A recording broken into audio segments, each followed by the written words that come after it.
Now the question is, does the internet hold up? Internet's been a little iffy lately, but it's not too bad. Called them. I think they fixed it. It's been good the last 2 days. So.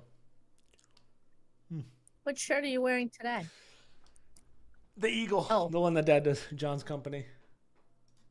So I think the way we'll do this, because last time it was a little bit of a shit show, I'm going to hide this just because. There we go. Perfect. But yeah. Today, it's hot here, Mother. It's hot here. Is it? Yeah, very hot. It's that North Carolina weather this time. Oh, wait, hold on. Yeah. It's that I just saw another town today, Mount Airy, North Carolina. I had to send it to your aunt because apparently Mayberry from the Andy Griffith Show was inspired by this town in North Carolina, Mount Airy, North Carolina. Is it close to me or no? No, it's over by, it's kind of central. It's like 2.5 hours from Asheville, but near Winston-Salem. And Aunt Sue, she's like, I sense a road trip. Really? Mom, I'm gonna date myself here, but what exactly was the Andy Griffith Show? I heard that name all the time. I feel like 50 people who are celebrities have the last name Griffith or Griffin. Andy Griffith Show was he was a small town sheriff in Mayberry. And his son was played by Ron Howard, the director, the famous director now, did Apollo 13. He played Opie, his son. And Don Knotts played his deputy. And it was just about life in the small town as a sheriff. They'd have their 1950s. That sounds like a movie or a show I'd fall asleep on. So it was a show. Well, he was a widow. See, it was a series. See, I assumed when I hear a name like that, I assume it's some kind of late night show. No. This was a regular series.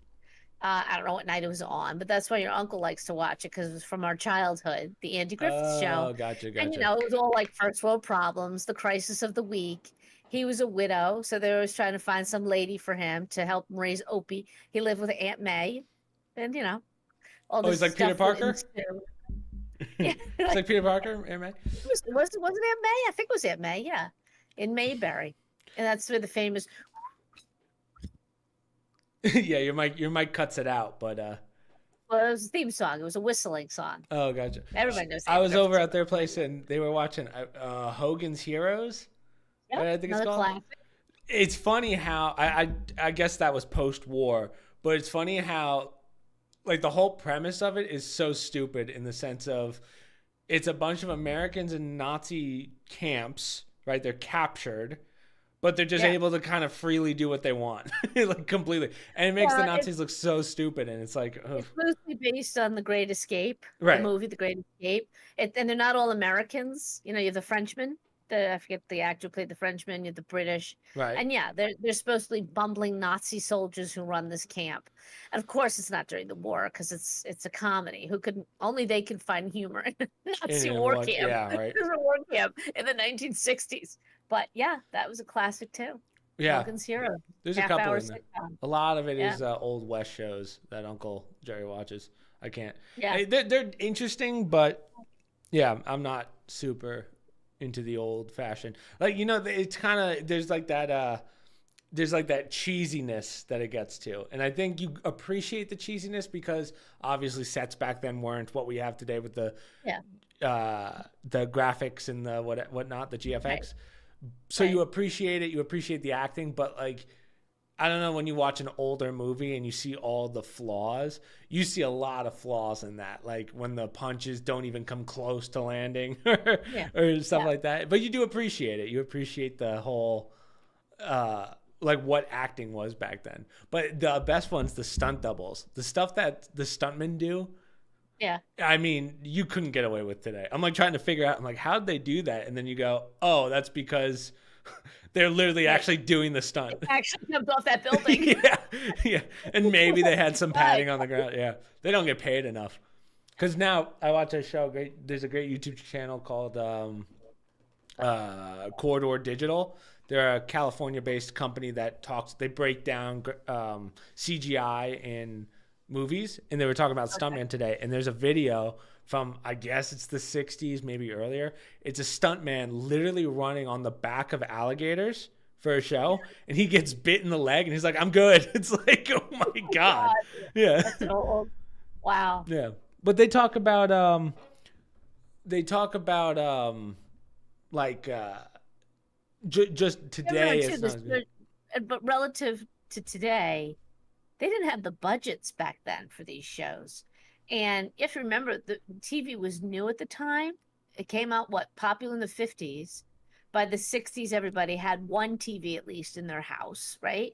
You didn't have one in every room. You don't have a monitor and everything else. So they would churn out sitcoms just to have something to put on the box for people to tune in and give people a reason to watch it so they could see advertisements, right? Mhm. So they would put there was a lot of garbage sitcoms back then too. They would just throw out there hoping that something would stick. And it's almost, I would say, through the 2000s, it leveled off. You had your Friends, you had all these shows that they got paid a lot of money, right? They got a Right. lot of big budget to do the show as they became popular.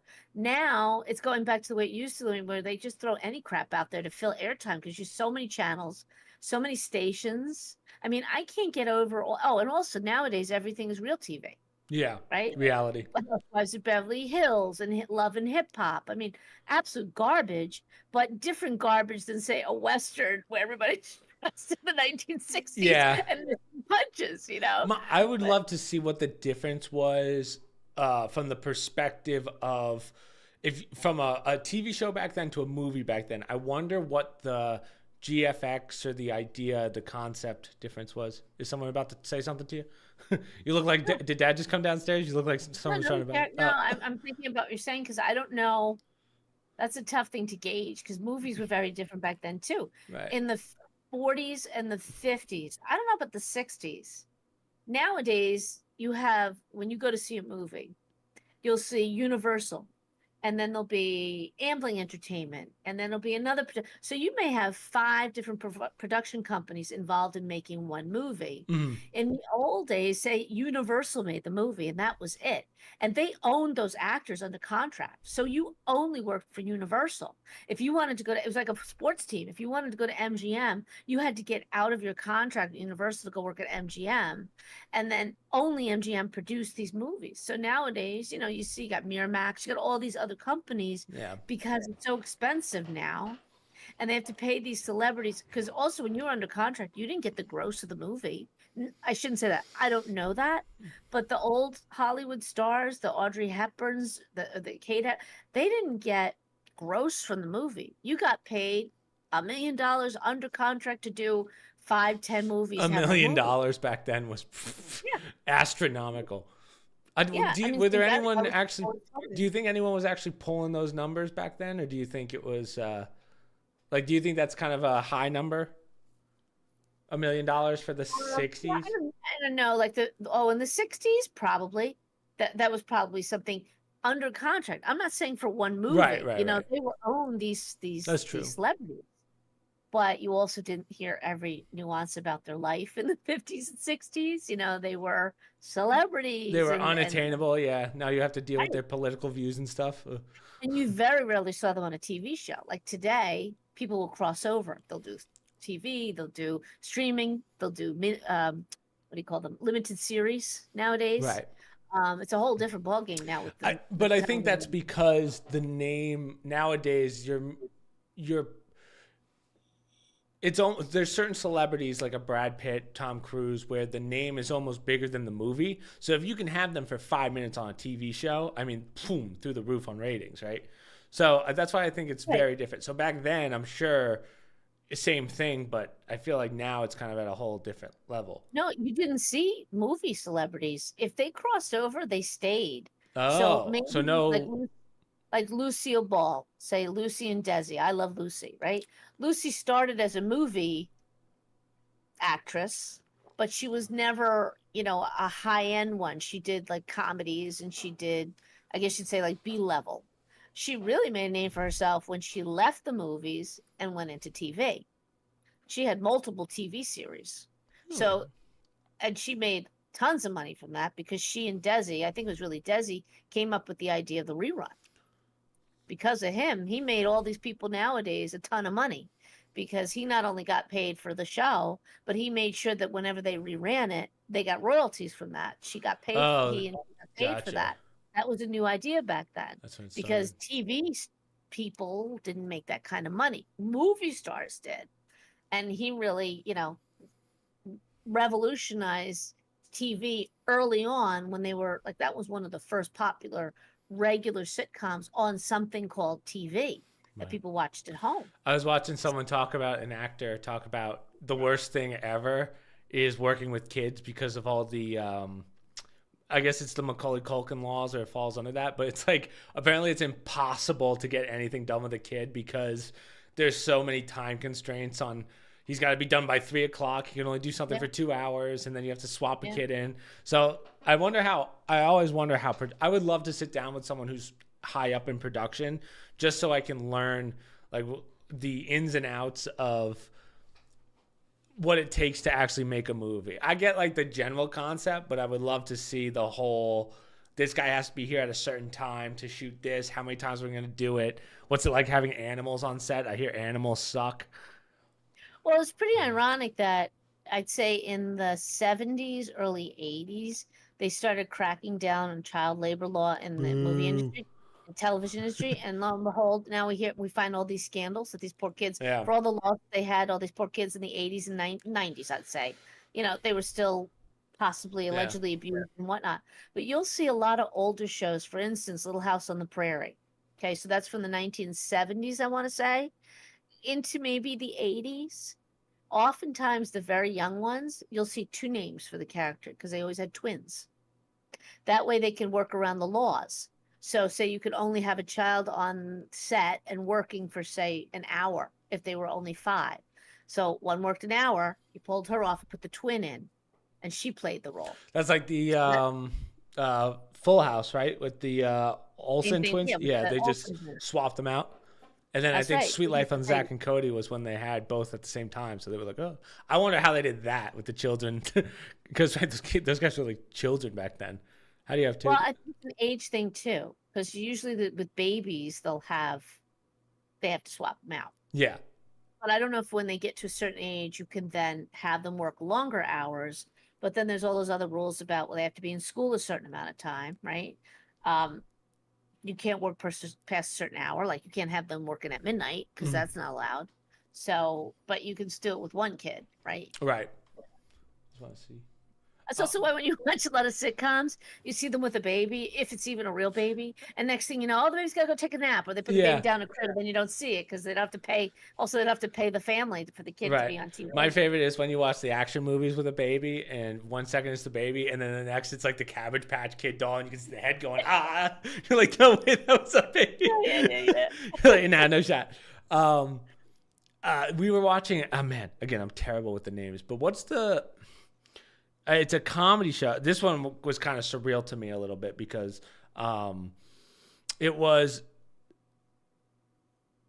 a comedy show where so you have the main guy. I can't think of his name. He's a famous comedian, and then he would have a bunch of celebrity guests on. You would know it. Hold on, it'll come to me. Merv Griffin? No. Recent? No, old, like 70s. What? Oh, Johnny Carson? Thank you, the Johnny Carson show. Oh, that's pure Uncle Jerry. Yeah. He loves Johnny Carson. Mob, I'll say this. This episode was Reagan before he was president. Like he was the governor. And I realized I've never seen him speak outside of the famous quotes that we've seen of stuff. It's just very interesting to watch because he was funny. And like you could tell it's a different style of comedy, which is interesting. Like it's not something I would laugh at, but I didn't get a lot of references. But he was very witty. Yeah, Ronald Reagan was very witty. It was funny to watch. Comedic, but he had great timing and sort of, I don't want to say a dry sense of humor, but he just he could just hit that line and get right to the. It was a roast battle, right? It was like a roast of whoever the main celebrity was, and it's just funny because you're watching guys smoke, you're watching drinks. Like it's just such a different time. So I'm not interested in it, but I appreciate it. So well, okay. So a lot of your listeners so many things. Even I'm shocked today watching TV at say 9 o'clock, and they're dropping the F bomb and they're dropping the now these are not main channels, but these are, you know, like your cable channels, if Right. you will, but perfectly accessible for kids. And so Lucio Ball, Desi Arnaz, you could not have the bed together. They had to have twin beds. So you were not allowed to have them sleep in the same bed back then on a TV series. Right. They could smoke because that was common. There was no swearing. And I think when I was younger, you couldn't have any kind of, if there was any bad language or any mature subject matter, could not go on before 9 o'clock at night because kids would be in bed by then. Oh, yeah, I kind of remember that rule. Like, I feel like South Park, right? You had Comedy Central, and then you had like a Adult Swim or whatever. I mean, Comedy Central was all day, but I remember at night you would hear the swearings, but now you hear it on TV. Like, you'll see, what's the famous sports announcer? Smith. Stephen A. Smith. Stephen A. Smith, thank you. Like, he'll just drop an S-bomb on TV. Like, I don't know what's allowed and what's not allowed anymore. Not that I care, I don't know but either. That's what I'm saying. There's no censors. And they used to have to bleep things out of movies. I do see that on certain channels. But nowadays, when I'm flipping around during the day, it's not even like kids are in school anymore. That's why they used to run soap operas during the day. First of all, for the moms, because they were home all day, right? right. And the kids were in school, but also because kids weren't home, you could have suggestive themes on a soap opera. Right. Because that was, so there were all these set times that were considered family time, children time. That's why you'd always see cartoons on Saturday morning because kids were home on the main TV channels. But we also didn't have, 1,000 streaming channels back then, let alone the internet. Yeah, it is kind of wild how many channels there are now. It's kind of ridiculous how many channels there are because I don't know how a parent does parental control. I have no idea, unless they put some sort of digital marker on every movie that gets put out there that, middle of the day on a Saturday, if Pulp Fiction is on, it automatically doesn't show on a channel if a parent puts a lock on it. But I think you have to do parental controls on a channel, not on a show. I think you have to do it on an app. Like, I think like if Hulu has a certain number of shows on it, because Hulu has so many, right? Yeah. I think you have to lock the app, not just the certain channels that are on there, because there's just thousands of channels. Luckily, it's categorized better. It's definitely categorized better on these apps. But so maybe you can go in and do it by category. Like, none of this, and this. Yeah, like with Hulu, it's categorized by like sports, types of TV, specific sports, so stuff like that. Yeah. Yeah. So. Yeah. All right, Mom. It's a different world. We are on the 100th episode of the podcast. Today is the 100th. Triple digits, baby. Triple digits. Where's my Burger King? Yeah. I was going to do it. I was like, but it's probably not the best idea. Also, like, I just had a little too much to do today, so I didn't even get to go out. I just managed to get some shopping done. That's about it. Oh, my. Yeah. And shopping's about a mile from your front door. A mile? More like 2 rocks throws from my front door. So I ran in, got my stuff, got out. That was about it. But, oh, jeez. Yeah. So let's get this started. Speaking of TVs and stuff, TV footage, whatever, I do want to start with Nicolas Cage. Let me share this. Oh, the AI? Yeah. Again, I feel like we're beating a dead horse a little bit, but this is what we got to talk about. Of course, the internet's bad on a Saturday. Yes! That's what we like to see. So Nicolas Cage sounds the alarm. They're going to steal my body. Yeah. I like how he says it. They're going to steal my body. This is Nick Cage. He's getting scanned for 2 movies, right? You have to go, and it says in the article, you have to go and they scan you in so they can use you. He fears with these scans, they can just use his body anytime they want to. And he wants, is bring up a point. Where's the heartbeat of the actor? If you're just going to start using AI digitals, you could do it, but why? And in the article, they talk about, last year's, the writer's strike that they had in the summer, which we talked about this a little bit. You and I predicted really this. Another one we predict. Yeah, there wasn't much. The actress Justine Bateman was saying how, there's really not much protection against AI for the actors. And some lawyer who was involved was quoted in saying, yeah, there is. You need to consent to a digital image. So obviously Nick Cage consented to do these 2 movies and to have 2 digital images. If it's used by somebody else, they must consent, and they also have to pay you for use of it. So they have to get your. So if they take his take his digital image outside of this movie, technically, they have to pay for it. Blah blah blah. But you know what? I think there could be a flood of. Go ahead, go sue me. Right? Yeah. I think this is one of those. So this is what I think happened at that that summit, the Saga FT whatever. You finally had them meet with the people at Hollywood, we'll call it Hollywood, about the whole AI stuff. And the guys at the top went on both sides, were like, hey, listen, we got this whole AI thing. Can we just pay you guys X amount? You guys will make money, screw the people outside. And I think some of them probably said yes to that. And I think that's what's going to end up happening in the end. Because my guess is Nicolas Cage, and I think a lot of other people will say the same thing, as in, yeah, you can use it, because they're preparing for the future. Like, oh, I'll get money out of this for my great grandkids down the road. And so I don't have much of a choice. And what am I going to care, because I'll be dead by that time?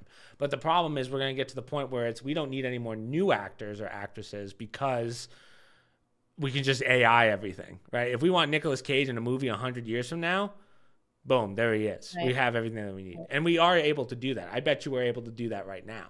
So that's why it's a little. You don't see Marilyn Monroe everywhere you go, and she's been dead for how many years? Right. 50 years now at least, They didn't have the scans back then that they can do now. The full, I'm sure they had something similar, but the big scans all over the place to do full body stuff. I think. I mean, you don't necessarily see her. I think they do some sort of CGI when they can take, like what they did with Tom Hanks, and impose her head on, or somebody who's dead's head. But it's very different than an actual AI character in a movie who is actually Nicolas Cage or whoever, you know. But also, to your point, when Nicolas Cage is old and gray and not looking like he looks now, because we all age, maybe it's also an opportunity to keep him alive, in at least his image alive, where he does get paid off of his image. Because a lot of women will tell you, they're not going to work past a certain age because they only want younger faces, younger people. So maybe a younger version of them could still make them money in movies. Sometimes AI might not necessarily always be a bad thing for some of these individuals. Yeah, there's definitely. I think this is where AI wins, right? If I'm in this perspective, AI is gonna be. AI at any point can say, we don't even need actors anymore, right? Truthfully, you're done. We could show you this little project we have here that just proves that we really don't need actors anymore. How about you just sell your likeness so you still make money on the side, even though you're not doing it? I mean, think if you were in an actor's position, right? What would you say? What would you say to them, right? So you won't have to work anymore. We just need your likeness. We know you don't want to be on set for 72 hours in a week, right? Or let's say 100 hours in a week. There's too many positives to not. There's too many positives to not act, but be a celebrity going into it. If that makes sense. The only thing I would say is, and put yourself in their own position. Someone could say, well, we don't need Pancake 101. We could just use his image. Yeah. We just AI him. And maybe that's true, but there is something, and that's why I highlighted what he said. Where's the heartbeat of the actor? You guys of the movie world, you've been to plays, you've been to musicals, you've seen that.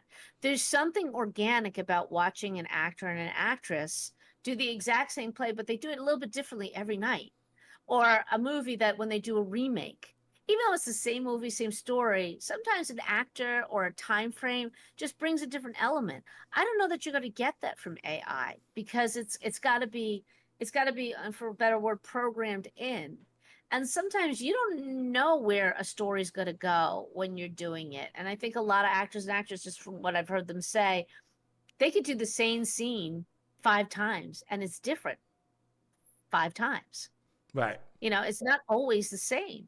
And sometimes it's good. And sometimes the director doesn't know what they want, and they have them do it many different ways. Can you do that with AI? Yeah, but where's the variation? It's not organic. It's not coming from, a noise on the set that triggers something and everybody laughs and it works out being perfect in the scene. Like you hear all these actors say, I didn't have lines, we ad-libbed. We did the entire scene by ad-libbing. Yeah. Usually it's comedians or some comedy thing, which I don't know. Can you do that with AI? You'd have to program them to think spontaneously. I've seen enough with AI at this point where I don't think I think everything's possible, right? I think we're in such an early development for it. I know for a fact you can get to that point. I don't know how many years it's going to be, but when it comes to AI, like usually I'll say, oh, it's going to be 10 years and then it ends up being double. But with AI, it's 10 years and it's probably going to be 5. So I don't think it's impossible to do. I'm pretty sure you can do a rough outline of it right now. But yeah, to your point, I mean, AI is going to take control of Hollywood. And I'm sure it already has from at least a graphic design point of view. From an acting point of view, I'm sure that's next. So, well, think about the recent clips, Shane Gillis clips. So Mike was sending out the Shane Gillis as Donald Trump, right? And this drove a lot of old sitcoms because in the old days, they didn't record them and play them. It was live. So whatever happened stayed for the half hour on the show. And the Cal Burnett show comes to mind because they couldn't help it. They would crack each other up, totally off script, right? And I'm thinking Shane Gillis, like a lot of the stuff that makes it funny is to see everybody else start laughing because he does something that they didn't expect, right? I don't know. Do you get that with AI? Not unless you know. It's kind of like saying you're going to know. You have to program it ahead of time that the AI character has to laugh every time they see this other AI character do something. Well, that's that organic side of it. I don't think you're going to be able to get. Well, yeah, I think it's a little. I think I don't think you're doing any of the programming. I think literally it's able to program itself in real time. That's how good these are getting. So again, we're talking about things that we're saying is like a potentially could happen, but it is happening. Like there's no question. So it can do it. It will do it. That's just that's the question none of us can answer. Will it be the same? Eventually, probably not right now. Like if you were to do it right now, no, it wouldn't be the same. But I just don't. I refuse to believe, no matter how good AI gets, it will not replace. Can replace humans, but it will not be 100% like a human.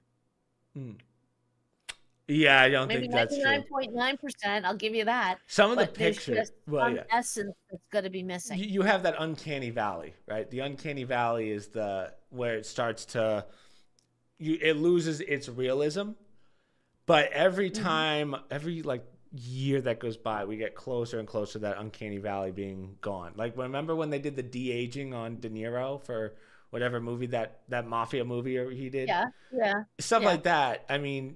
It's not like 10 years ago, that would have been so uncanny valley. Yeah. Now it's not really that uncanny anymore. Right. So, yeah, I do think we're going to get to the point where it's just going to be AI actors. I don't think you'll need anyone else. I think they'll do, well, hold on, let me rephrase that.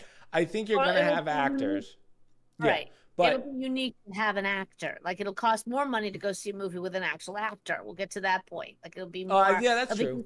Really special. Well, because I look at what the hell's the movie I just watched? The one with the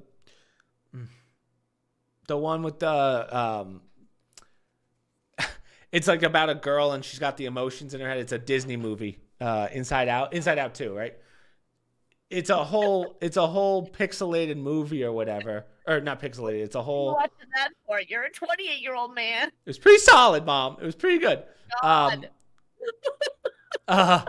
The Inside Out. It's all animated, right?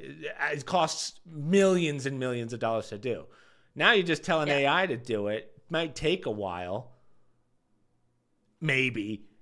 But you just saved millions of dollars. So I think it could do that right now if you try to make it do it. Oh, well, But that's Disney. Disney made a fortune because it was all they never had actors and actresses. It was always animation. Right. That's what But then Disney's I known wonder for. how many of these Disney-esque companies are going to come out, and then it's, hey, can we just buy the rights to some of these actors so we can promote it? Because Well, like I said, that was supposedly written into it. You can, but you can't necessarily buy it from. If you use it, you have to get the consent of the actor, even if it had nothing to do with a movie they did years ago when they consented to use their body, face, whatever, for a movie. You have to get their okay to use it in another movie down the road. yeah, I don't know. It's just kind of Oh, I just see, I don't, it's only going to get better. So that's why I don't think that there's the idea that AI isn't going to get there. It doesn't make sense to me. It will get there. I don't know when, I don't know how many years, but yeah, I think everybody's resigning themselves to that fact, but they're bringing up very valid points, especially in the entertainment industry, when they're allowing themselves to be digitized, if you will, right. and they're seeing the problems with it. How do you stop it down the road? Them using my face, my head, because now you can sue for things like that. Right. But it's hard to do it when it's a digital version. And by the way, then you got to prove that no, you weren't that actor who did it. Right? That's the other side of it, because it's going to look so perfect. I could easily claim I never did that show. Say you did a crappy movie, and you should say I never did it because you want your face off of the movie, and meanwhile, actually, was you doing it, right? Yeah. So there's some problems with that too. Well, that's going to be, I think before you have that, you're actually just going to have voiceover edits that are going to be more of a problem when you have presidents saying things that they didn't actually say or whatever. So that's going to be first. And there's some that I've seen already that are up there with it does look like the president said something when he really didn't. So what will happen is they'll develop filters where you could tell was it the actual person or was it an AI. Yeah, and then you have the war of, can that AI beat the filter AI, and then what's next? It's kind of like, in my opinion, it's like steroids in sports. There's always someone that's a little ahead until they have new testing, and there's always so. Yeah, I don't know, but I think everyone's going to end up selling their likeness because they've just been backed into a corner and there's nothing left for them. It's possible. Yeah, especially the generation of actors right now. Like maybe like the Timothy Chalamet when he's 60 isn't going to care, Well, I mean, to your point, the newer actors are the ones who, other than they need fresh AI and new faces and whatnot, that's your only benefit. But what's to stop them from making an AI actor or actress that doesn't look like anybody? It's their own. Yeah. They just create. Well, as I told you, one of the top Instagram models in like Brazil or Venezuela is an artificial person. Yeah, that's it. I remember. But that's just photos. It's not a video. But that's what I mean. So, what do you want to go to next? I mean, your next two are kind of the same, Mother. I mean, we could talk about the big layoffs that Microsoft's doing. Well, yeah, I put those together because they're the same. It's the same concept. So John Deere and Microsoft, those are two companies that were pushing the whole DEI, diversity, equity, inclusion, especially Microsoft. It was very big after with the rise of BLM, and everyone was getting into the DEI, and now Microsoft is telling their team it's gone. $150 million DEI programs, no more. They are no longer considered, and this is their term, business critical. So in other words, they tried to make, I forget which, was it McKinsey or one of the major consulting firms, tried to make this whole case that, DEI was so cost beneficial. Turns out the opposite is true. It's not cost beneficial. They're spending money that is doing nothing to generate revenue. And, Microsoft went through cuts in this area.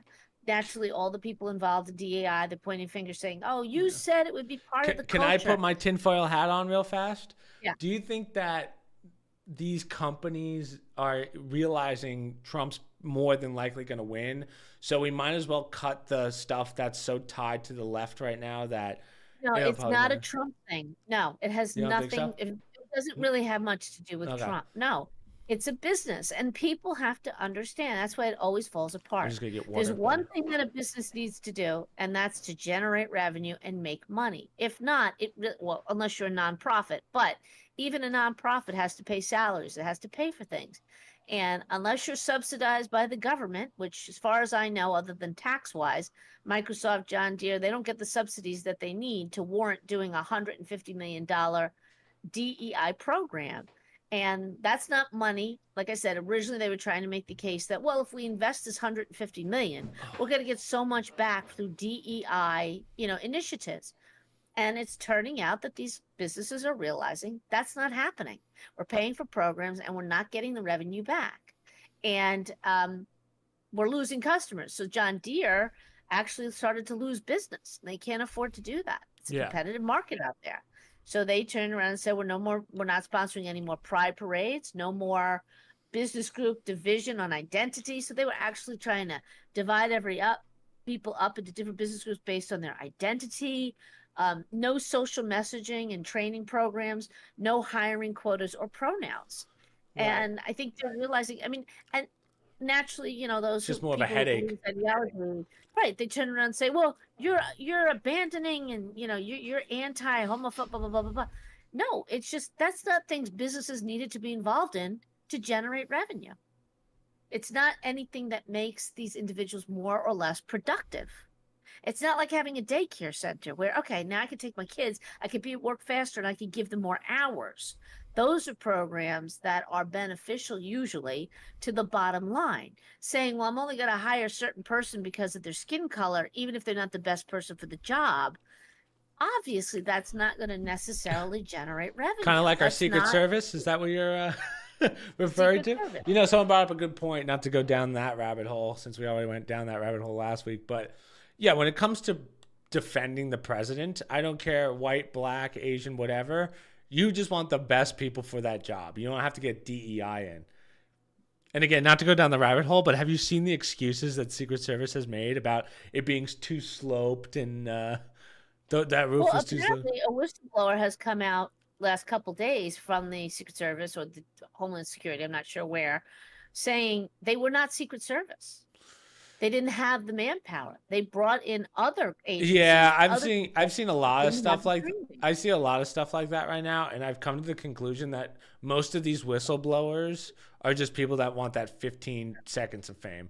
Because I've seen they need to be investigated. Yeah. And well, from what I saw, if that's the quality of the Secret Service, so when they can't holster a gun, okay, yeah, that was pretty bad. Right. When you can't scope out a building, there were a lot of issues there. But post that incident, somebody brought back an article that she had written a while ago. And as a feminist, I'm the first one to tell you, equality doesn't mean you lower the standards so you can hire more women. Exactly. That's not equality. And that's a mistake that can cost us lives. A man died that day. Okay, let's say, fortunately the president didn't. A man died. A family man was shot by somebody who came into an event with a rifle. I can't even go into the freaking movie theater without being patted down nowadays, or my son's graduation without them going. Well, here's what's interesting. So, here's what they haven't really mentioned. Did you know, like, 5 or 6 other people went to jail that day because they were trying to bring stuff in, like knives, explosives? Like, this guy wasn't the only one. Yeah. I saw a whole article on that. These people were stopped, right? Yeah. He managed to, from what I understand, walk around with a scope in his hand, a ladder. Yeah, he had a rangefinder. Yeah. Yeah, there's a lot to that. One thing I do like, besides the idiots on Twitter, when you look at any podcast or any news source right now, like, no one believes it. And I don't mean mainstream media, but everyone's like, yeah, there's something too fishy about this. Now, the real question, right? This is how we know, right? Everyone gives Alex J a lot of shit for, like, Sandy Hook and stuff because of how wrong he was on that. Yeah. I don't know if you saw his prediction, but apparently they're going to announce, and listen, AJ is pretty solid on a lot of things. This will be the real ticker, like the real, might have to get me watching InfoWars.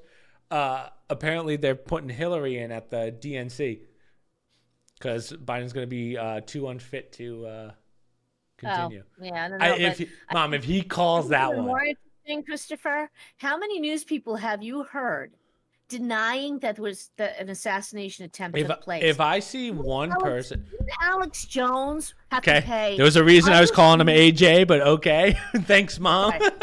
Sorry. Can't edit this one. Go ahead. Sorry. There goes our All right, well, monetization. that's on me as a guest on your show. Yeah. But it's just interesting how many people we've heard this past week who are considered journalists or news media deny that there was a shooting, saying it was fake and Which a is setup. wild. Yeah. And meanwhile, AJ wound up being dragged into prison for making that comment about something, right or wrong, right? And dragged through the mud. And here we are. It's plain as day, people doing the exact same thing. Yeah. And a person died. It wild. wasn't children, which is horrific, but a person died also at this. And that's why, your head wants to blow up sometimes over the blatant injustice of, if you're going to have that rule, like we said last time with Alec Baldwin, if you're going to have that rule, it's justice for all in this country. Right. I really am starting to wonder about how people get away with making certain comments. And then you wonder why people like AJ sounds like a nut job when he says they're coming after me, but yet they don't go after anybody else. So why wouldn't the person be paranoid? Others are doing the same thing and they're not being attacked for it. But yeah, I get it. The DEI, my whole thing is, if you really want to be equitable, regardless of who you are, put the standard out there. You must be a 6'5" tall person. Oh. Doesn't have to be a man. Doesn't have to be a certain skin color person to be in the Secret Service, because you physically have to be taller than the individual you're protecting. Right. Okay? But that's not good enough for feminists. You must bring the standard down to accommodate women doing the job. Where is it written that, if my life is on the line, I don't want a short woman around me. I would rather a tall woman or a tall man. I don't care as long as they meet that criteria. Right. You don't lower the height of NBA players to make certain people play. Right. Exactly. And that was what this woman's article was about from a while ago too, because of so many, there are more shootings in the police force with women as police officers because they don't have the strength to take down a lot of these individuals. So they have to pull a gun. Mm-hmm. So if you really want to bring down shootings in the police, more men are able to minimize a criminal, or is that the word, minimize? I can't think of the word, but to bring them, stabilize them, than women, only because physically they aren't often able. That's not true all the time, but as a rule, they tend not to be as big as some of the If you were to look at the average. They pull a gun. See, my I guess conspiracy hat was, I thought they were just starting to realize I think they get a lot of these tax benefits for having certain groups of people or DEIs in their company. Like my favorite thing, right, is Pride Month, where all these companies go, we're prideful, we're selling this for Pride, we're behind Pride, they get all these tax benefits. The second it hits the next month, it's all gone. Like, is that not a kick in the face to anyone who's probably like that, the LGBTQ, whatever? Yeah. So it's just kind of it's a marketing ploy. And I know that they do it because they get a lot of benefits for it as companies. But I guess it's just to these companies like Microsoft and John Deere, I wonder if it's more so about that than the actual. But here's the point. They're not getting the benefits. Yeah, exactly. Which is why they're not doing it. When the consulting companies prior to this did all the, you're going to get so much, it's going to be so good for your organization to start doing all these DEI programs. Well, fast forward, we now have had about a year of it. And these companies are realizing, even if you include the boycotts too, right? For people who don't want to support it, you're not getting anything for DEI. And the reality is, if you don't hire the best person for the job, they will not be as productive as somebody else, whether it takes them longer to learn it, they're not qualified, et cetera, or somebody could die if it's a Secret Service. That's the point. There's no real benefit. They don't see that diversity is making a plus to your bottom line. It's not adding to the company. And even though Microsoft is denying up, down, and sideways, we have not abandoned the initiative. We are totally into DEI. Sure. The reality from people who are in the company are saying, they're not. They're abandoning it. And, because it's not business critical. Yeah. John Deere, same story. Target was doing the same thing. They didn't do as much with Pride. A lot of the stores were not doing as much with the Pride month. Putting up. Well, all I sorts think of because products. last year was the whole. I think it was last year was the whole Dylan Mulvaney stuff, and they just saw sales tank. So Target gets a little bit of a, I don't want to say a pass, but you know what I mean. Well, I mean, Target did it also, and then they had an issue with one of the designers being, I don't That's know, what it was. Good call. Yeah, not Mulvaney. It was sexual my activities with bad. children, blah blah blah. Right. So But I saw an go woke, interesting go broke, as they said. article today about the Stonewall um, riots in New York City that kind of kicked off the whole gay pride and the gay movement in New York back in, oh gosh, I think it was it the late 70s, early 80s, okay? And it was an individual's take on it who lived in the city at the time. I don't believe he was gay. I'm not sure. But sum and substance, his whole point was it was not about gay. It was about um, the bar itself was breaking all these rules, and the police went down, and it became a whole riot. Now, was it because it was gay and they singled that bar out? Maybe. I don't, he wasn't really saying that. But he goes, what they got for all that, for all their great, exposure, and now they could be openly gay. And he says, and honestly, they weren't not openly gay in the city beforehand. Nobody gave them a hard time in the city. It was always part of the city culture. The whole section of New York was a whole gay community, gay area. So it was never like it was a problem for them. But this brought national attention. It became a whole big riot thing. So what did you get after that? You get this explosion of bathhouses and whatnot in New York City. And what sadly followed was the HIV epidemic. Yeah, I was just about to say that's got to be a problem. That's got to be factored in there somewhere. Yeah. So sometimes these huge initiatives or these, I don't want to say ideologies, ways of life, but they may mean well, but they wind up opening up a can of worms that backfires ultimately.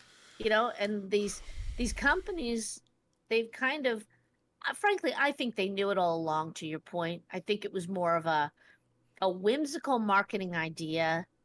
Maybe one or two people, like in the Bud Light, you had a nut job person in the marketing area who felt her ideology should be the company's ideology. And that one backfired a lot. Same story here. These companies are starting to realize it's not adding to my bottom line. Yeah, and it's costing us money to do these initiatives. Yeah. Yeah. And at the end of the day, what does it have to do with a tractor?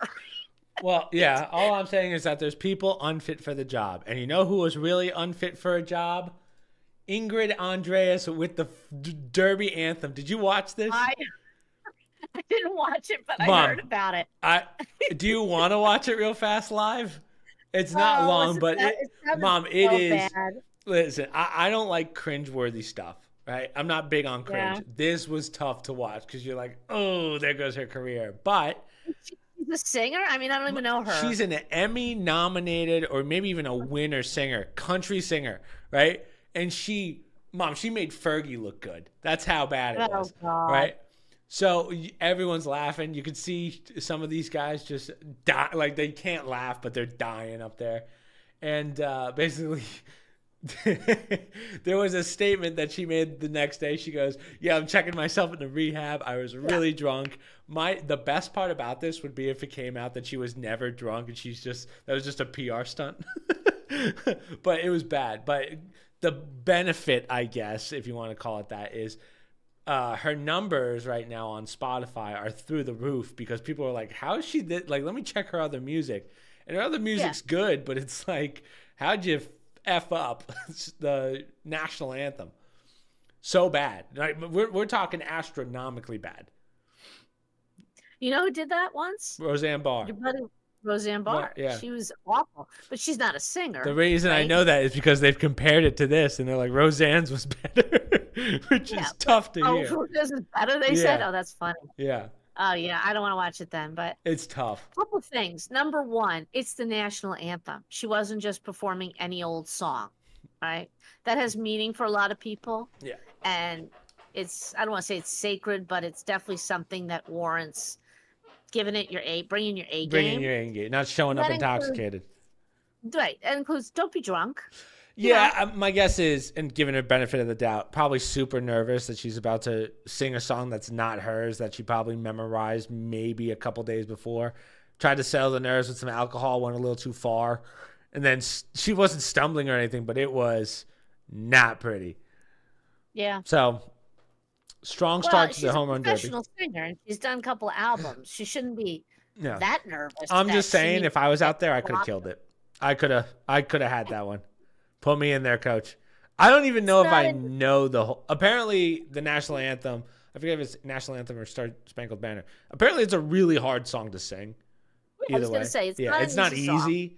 It's a wide range. You got to hit Yeah. high I notes, always low notes. practice at night in the shower for when I get the call one day because we've become so well known. They're like, Pancake, we need you to do, we need you to do Star Spangled Banner at the Special Olympics.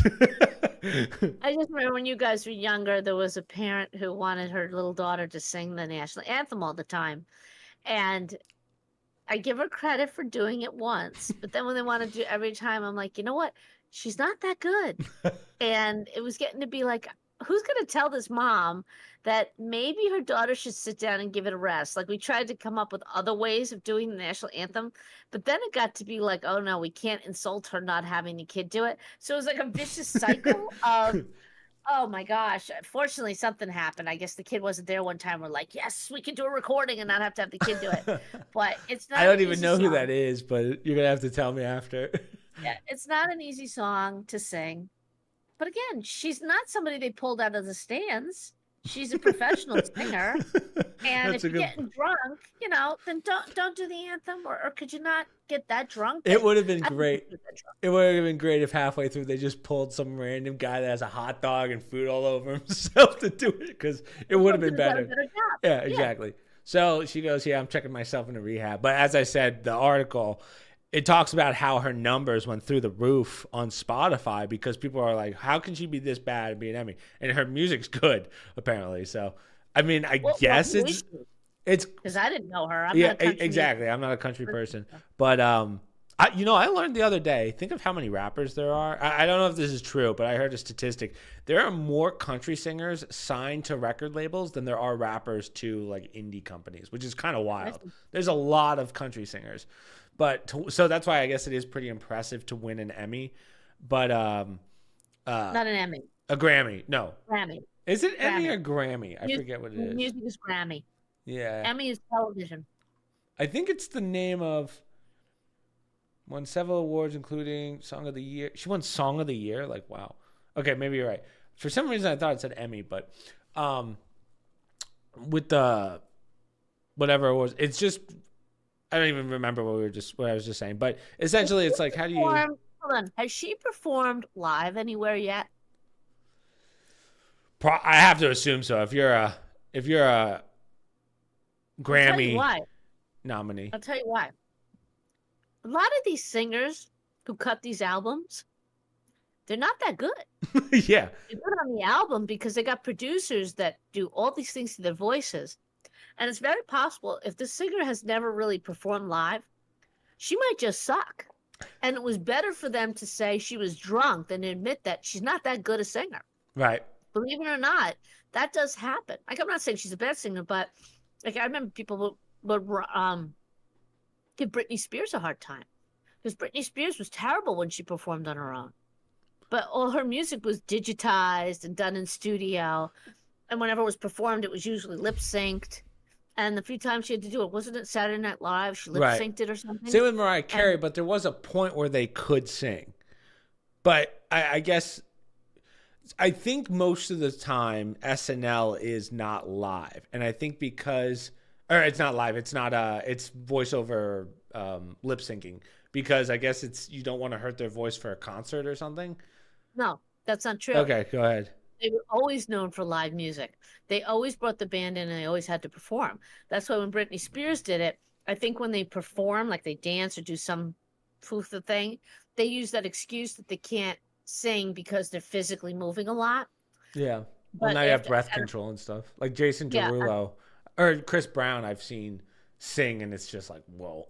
You're like, how are you singing and dancing? It's much harder to do that. When they go on tour, it's a whole different ballgame when they perform than if they're in studio. But I'm curious to see if this lady is possibly, I mean, not saying she's bad. She's probably better than most people. Definitely probably better than me. But certainly me, doesn't live up to the hype for albums.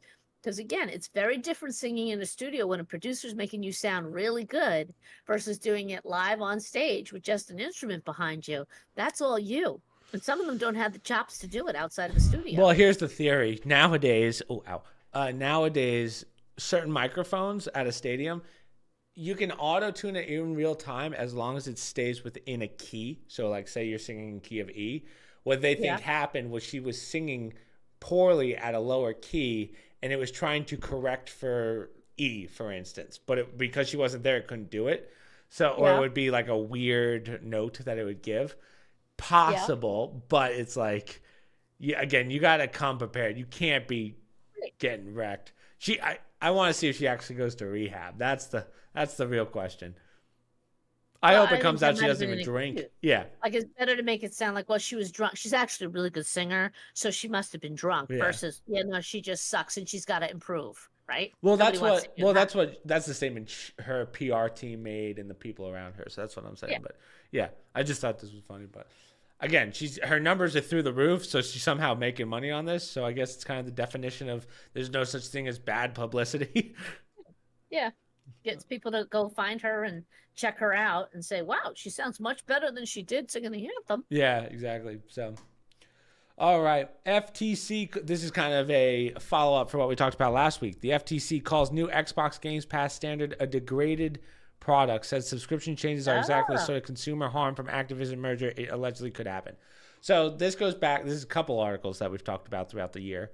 So FTC calls for, if you guys remember, Xbox wanted to do this big merger with PlayStation and basically buy them out, essentially. Plus a lot of other things, as well as they just wanted to almost monopolize. That's probably the best way of putting it. They wanted to legally monopolize. And there was a couple little notes in there that made it not a monopoly. But last week we talked about how they were doing a $2 upcharge, right? So they were going to make it $2. It's actually $5, which is kind of substantial, right? That's literally 25% more expensive. And again, okay, this is where I might take some heat here. I still think that that's a sweet deal at $15 a month because you're still making quite a bit of. I always play more than $15 worth of games every month on the Games Pass. The numbers last time. If it was $60, then we're getting to an ugly spot. Right. But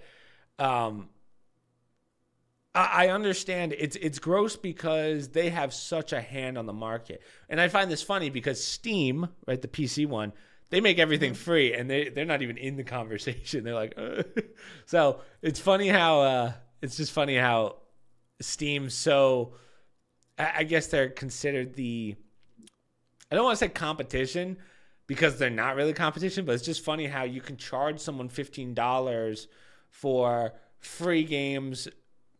It's not exactly apples to apples, but there's thousands of free games you can get on Steam for free as long as you just have an account. And then Xbox is like $15 a month. But now, Steam is a monthly subscription. No, Steam is completely free. You buy games on there. You buy the game. That's why you get the Steam cards to buy. Yes, to buy games that aren't free. Xbox Games Pass, you're getting games that are worth $60. Okay. So that's why that's where the comparison's a little off. But sometimes Steam will do like free weekends or whatever, and you get the benefits. But yeah, that's kind of besides the point. I just find it funny that Steam's never really in the conversation.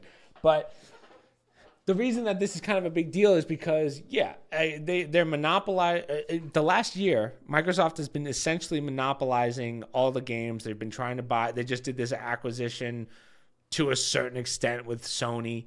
So they somewhat own PlayStation. Everyone got excited, like, oh, we don't have console exclusives anymore. Like, God of War won't only be on PlayStation. It'll be on Xbox too. That's the good part. The downside is this right here, where they can kind of control the product because there's no market for the product to compete with. So they can set the price. The competition, I guess, and this is probably that fine line. The competition is, how do we make this financially? How do we make this financially make sense in comparison to a full AAA game, which is $70? So where's that middle point? That's because they can't make it $70 a month. That wouldn't make sense. I didn't read the article because you didn't send it to me ahead of time. Fair. But based on Keep forgetting. the headline, it sounds as though it does create some sort of monopoly, because that's what they said was going to happen, or they alleged that this is exactly what was going to happen once they did this merger. That you're going to be able to do whatever you want to with these subscription charges, and the consumer's not, there's no benefit to them because there's no competition. They can't go anywhere else, right? Isn't that what the outcome of this merger is? Yeah. They allege that this is exactly what would happen. Yeah, the only downside, or the only argument to it, I guess, is Sony has its own Games Pass for PlayStation. But to my understanding, it's not very good, and I don't even PSN Plus. I want to see what so that's $10 a month. But I don't think you get any of the exclusives that they recommend. Let me just see. So premium, you get all the benefits. Games catalog, you get the games catalog, but I don't think it's new games. I think it's only older games. So what do you get for? Oh, never mind. So it's actually about the same price, because PlayStation monthly games. So you don't even get you just get monthly games. You don't get the game catalog. So it's actually, the Microsoft one is still significantly better. By quite a bit. Because the basic, I guess the argument is the basic version for Xbox Games Pass is the middle tier version of PlayStation. But the difference is I can do my back and forth. Wait a minute, though. The big difference is this. A kid with a basic MacBook or something, they can't run the games like you do on your PC. If they don't have that type of PC for some of these games, right? Well, take PC they out. They have to do it through their PlayStation. They have to do it through the PSP or their Xbox. That's kind of that's the other part of the monopoly that they're talking about. I get a lot of benefits because I'm on PlayStation. You're almost negatively affected by this more if you're on console, because there's only so much you can do with it. So it's almost like their argument, part of their argument. When you say console, you talk about. I say no. I'm a PC person. I fall into PC. Yeah. What's console? Console is like Xbox and PlayStation. Okay. Yeah. Okay. That's all right. Right. So, oh shit, what was I saying? I need those games. I need. If I don't have a PC like you. Yeah. Right. Or even a basic PC, it's not going to run these games, or maybe it does the way it runs on yours.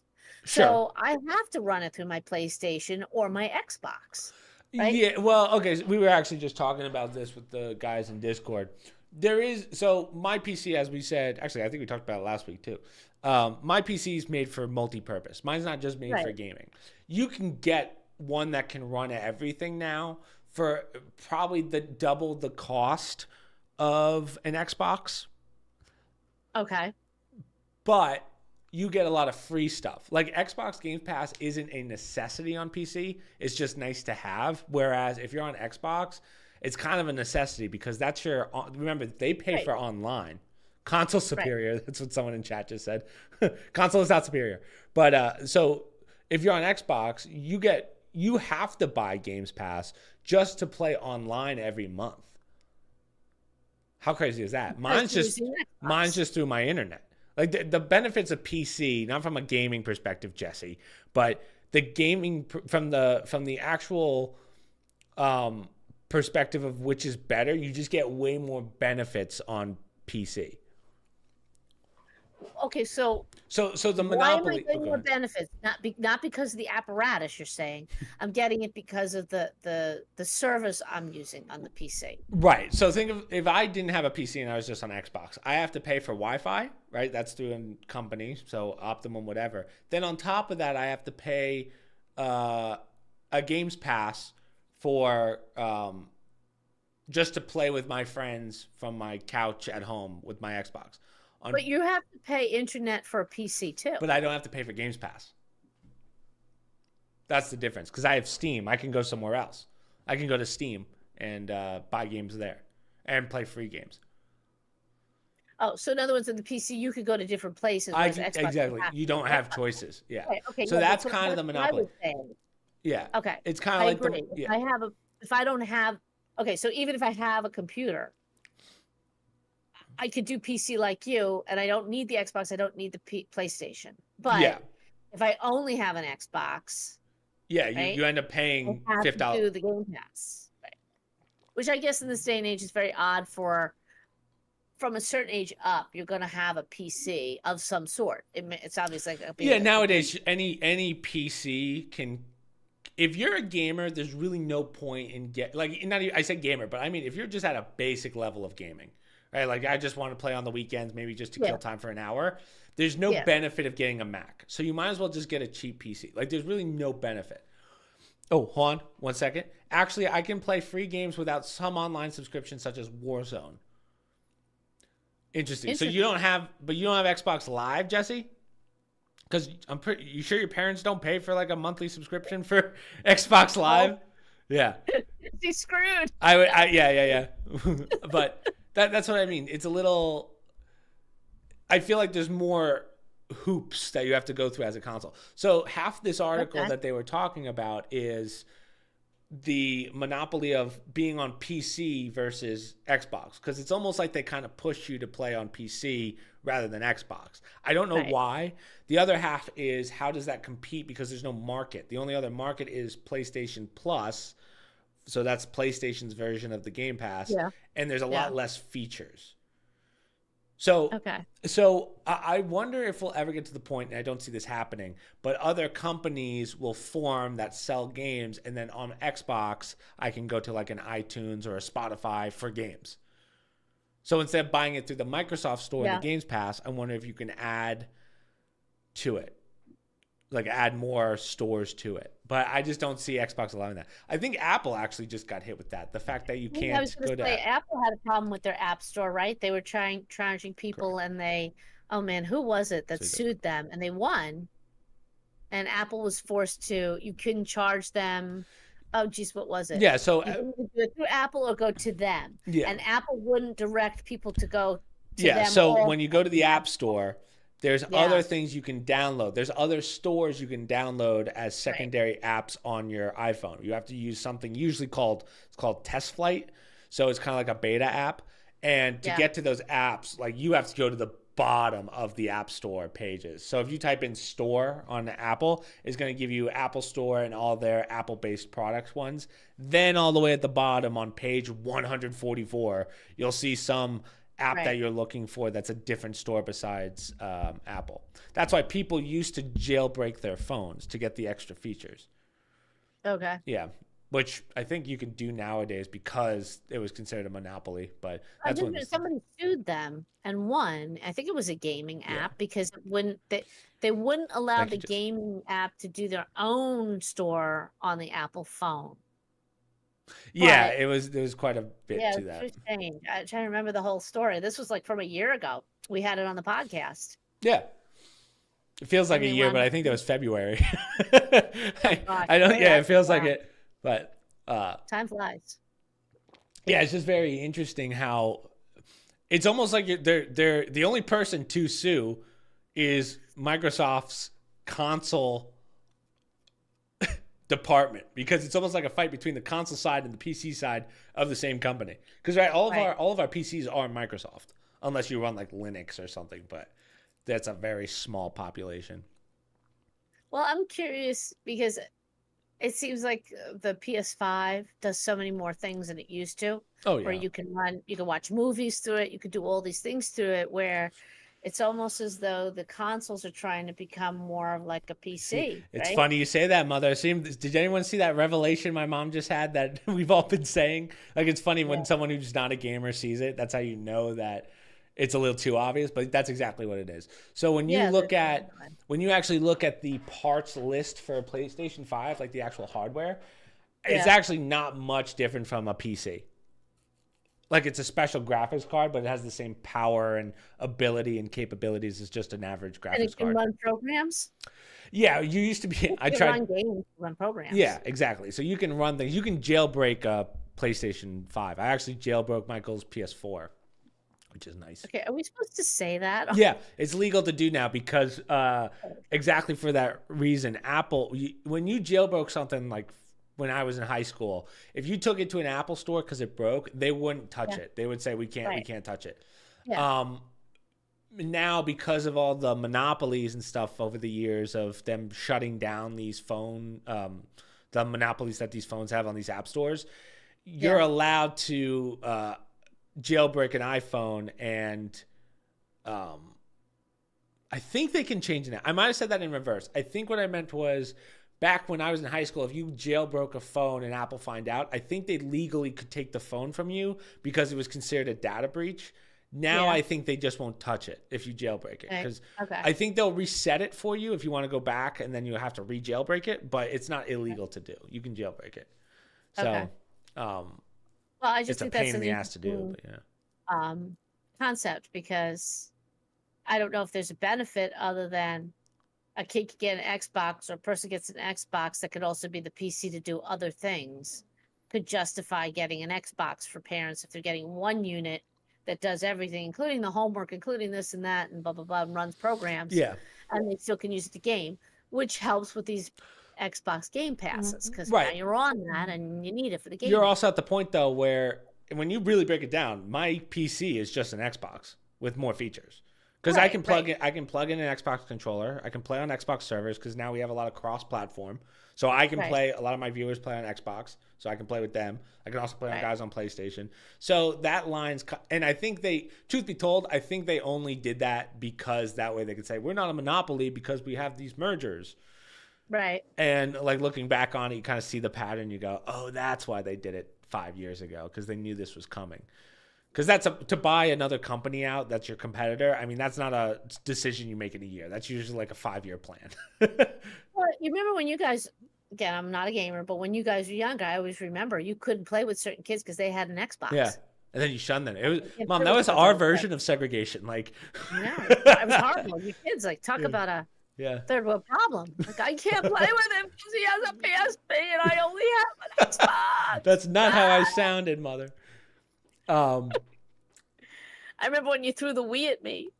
No, well, we never had a Wii, so good try. Take this piece of crap out of this house. Yeah, we only had a GameCube because my parents neglected me and didn't let me get an Xbox until I was like high school. Oh, you know, I was saying the original GameCubes. Yeah, I had the GameCube like for 10 years after the Xbox 360 came out. I got an Xbox 360, and then a week later the PS4 came out. Love you, Mom. That GameCube's gonna buy us a house in Malibu, California someday. Yeah, 30 years from now, maybe your great grandkids will be able to. But it'll be so valuable someday. Kenny's be such an icon. Kenny still uses that. And here's another benefit, Mom. Now I have emulators that I can run those GameCube games on my PC. Oh my gosh! Thank God. Yeah. So that's what I mean, though. Like when you really break it down, PC, there's just too many benefits. Like if you have adult money where you can pay for something more than just an Xbox. Is Bo just sitting there? Are you studying Bo? Yeah, I'm just watching him jump. Oh, good job. Good job, Bobo. When you get adult money and you could afford it, you might as well just get the PC. You could keep your Xbox, but you don't need a crazy PC like streamers have or YouTubers. You just need something basic that can run 99% of games. There's really no computer that won't run every game nowadays. No modern computer. You just have to run it on lower settings.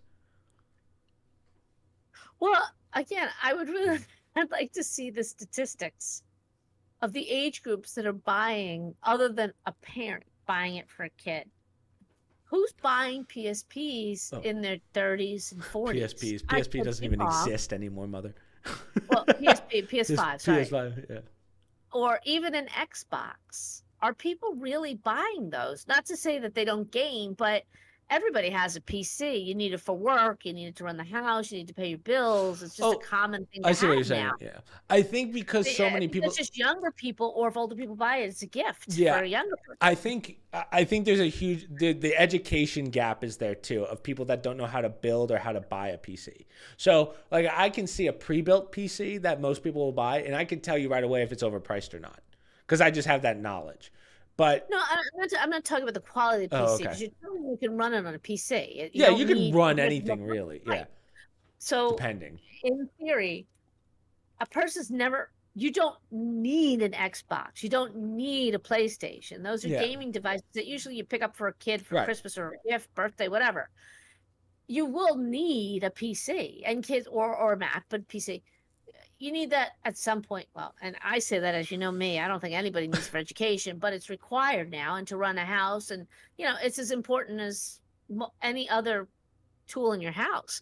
So you're going to have the PC. I'm just saying, at some point, are people buying these once they outgrow an Xbox, or when they're spending their time in a PC? Right. I might as well put my games on my PC, because Exactly. I'll have one unit and that's not upgrade my and that's the argument that this article's making. You're pushing people to PC, which I think everyone should be playing PC. I actually, to your point, I don't think consoles are that useful when you can have an all-in-one. It just doesn't really make sense. From a marketing perspective, I gotta believe that people are not, my age group is not buying PCs, and they're not buying Xboxes, Consoles. and not buying PlayStations. Never know. Well, I'm saying it's got to be if they do, it's very, very small. I'm waiting for Mr. Greta to give me the call. I'm waiting for Mr. G. People, by nature, they're going to outgrow that, unless, like I was saying, if you can get the PS5 and the Xbox to become more like a hard drive, and now I can run my home and do other stuff. Maybe that's eventually what's going to happen. But my point is, they got to push these game passes, because as an adult, if I'm gaming or whatever, I'm doing it on a PC. I'm not going to say, oh, I really want to upgrade my Xbox. I'm 40-something years old with 3 kids. If I'm doing it, I'm doing it for the kids. Mom, they do it to get away from the kids. Right, really. But I don't need to have a PS. Billy needs his time. PC, yeah. See what I'm saying? I'd like to see the who's buying this, and are they buying it for themselves? Let's see. Or for kids? What is the age range? What would I type in? Probably what is the average age? What is the average age of console of video? I think it's going to be high, because most kids don't buy it. It's usually bought as a gift, or if a kid buys it, he saved up his money to get it. Or a grandparent bought it. So I'm more interested in who's buying them and using them. What's the age group that's using these? Wow. So according to a 2023 survey, 29% who regularly play on console is between the ages 20 and 29. So you can assume that so teenagers aged 13 to 17 made up 11% in 2020. So makes sense. Of console. In 2020, the largest group of console gamers, in the US were those aged 25 to 34. That's older than I thought, to be honest. I thought it was going to be kids. 25 in 2020. Yeah, this is 2020. Now we got to set the stage here, though. This is pandemic, the height of the pandemic. So these are probably people that bought them like the day that the pandemic hit. Right. In 2020, gamers aged 25 to 34 were the largest group of U.S. console gamers, accounting for 27% of the gaming audience in the United States. Teenagers 13 to 17 made 11%. So I wonder what the other. Well, you got 18 to 24s. Damn. Was 22%, and then 25 to 34 was 27%. So yeah, here you go. So children. Small. So they don't even have kids. People. Oh, Alan said people were buying them for resale too to make money. Good point, Alan. True. Alan Kinsey with the big brain plays there. So actually, very interesting. 13 to 17 was 11%. 18 to 24 was 22%. 25 to 34 was 27%. 35 to 44, 23. Mom, your age group. So 45 to wherever, 11%. 54. That ain't my age group. I know, I didn't want to date you there, Mom, but 60. It's funny, they have 65 and up, but you're not there yet. Yeah, you're not there yet. But Dad just keeps rounding up and tells everybody we're 60. I'm like, would you stop it? We're not 60 yet. Stop it. So 65 and up was 5%, which 5% is pretty massive when it comes to gamers, because okay, ready? How many Americans play video games? Let's see if it gives me so 11% of, oh my God, 100 ages 5 to 90 that play at least 1 hour a week are 196 million people. So come on, that's not telling me anything. 5 to 90. Come on. well, that's everyone in America. So if I take 11, this is 2024. So if I take 11, how do I, wait. So it's, what is it? 190.6 million. Oh, well, let me just do 190.600. Wait, give me a second. I'm cooking here. Times 11% equals. Oh, why did that happen there? Mom, this is where I struggle with math. This is where you guys get to see my math skills. So 76% of U.S. adults play video games at least one platform. So that could be 18 to whatever, right? Just because it's 76%. Yeah. 24% do not. So your age group, right, that 45 to 60, so that's almost 21 million people your age play video games for at least an hour every week. Or was it every week? Oh, per week. Per week. Yeah. Which I guess is average. So, but those are people that either own a console or more than likely. If you play 1 hour per week, like on average, you're probably on a console. Is Candy Crush, is that considered a video game on your phone? That's a great question, Mother. That is Mom with the big questions here. Because I do know I've seen a lot of adults doing games like that. I think that would be. phones. I believe that would be considered a mobile game. I don't think that would be considered a video game. Okay. No, Also, if you're playing Candy Crush and for an hour a week, we gotta reset. We got to take a step back. No. If I'm doing it 15 minutes on a train ride 4 times a week, that's an hour, right? If I'm doing it while I'm waiting online at the food store, or when I'm pretending to paying attention to my kid's soccer game, but I'm actually playing MGM Casino online. Hey, does that count too? The MGM casinos and the online gambling ones? Yeah, maybe. But what's wild, it says March 2024, 76% of adults in the United States play video games on at least one platform. Again, I don't know who's answering those surveys. You know me, I'm very skeptical of any surveys. But that's why I'm saying if there was ever a civil war between gamers and other Americans, you guys are screwed.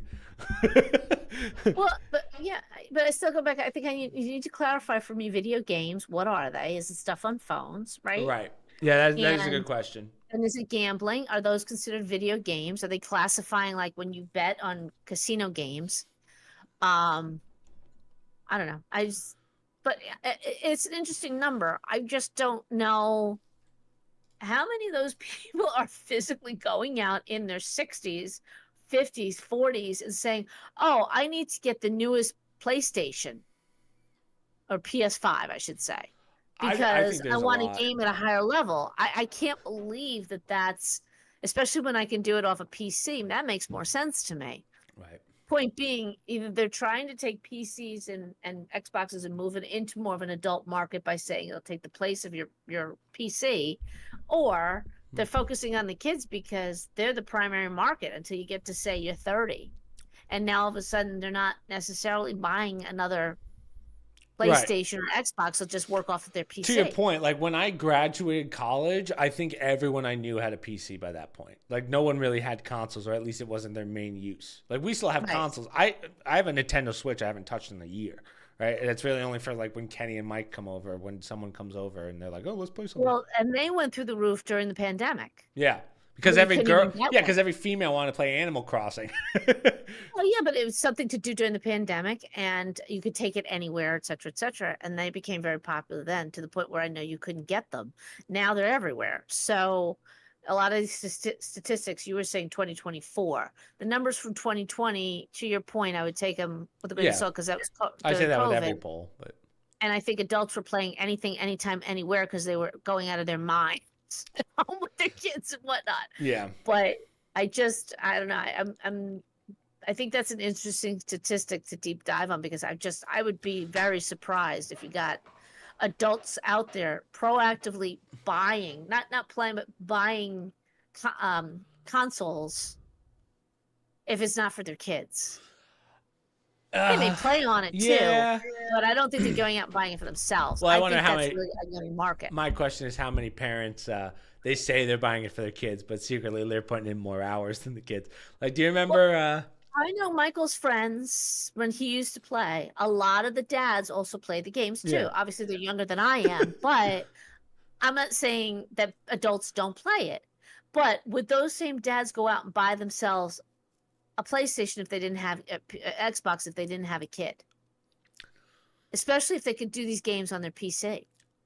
Yeah, I don't know. The only positive. So the only reason I would get a PS5 is because of the exclusives, which is God of War. Like, I can't play God of War on a PC, but now you can because the Xbox sends it, or now they're on Steam. They just come out. Here's the problem. So let's say God of War comes out. The last one came out in 2022, I think.